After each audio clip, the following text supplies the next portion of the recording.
नीलकण्ठवाहनं द्विषड्भुजं किरीटिनं लोलरत्नकुण्डलप्रभाभिरामषण्मुखं शूलशक्तिदण्डकुक्कुटाक्षमालिकाधरं बालमीश्वरं कुमारशैलवासिनं भजे।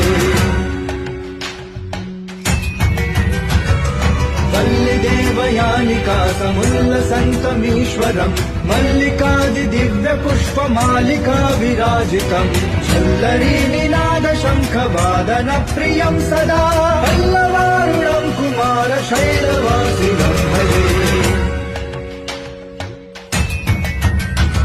षडाननं कुङ्कुमरक्तवर्णं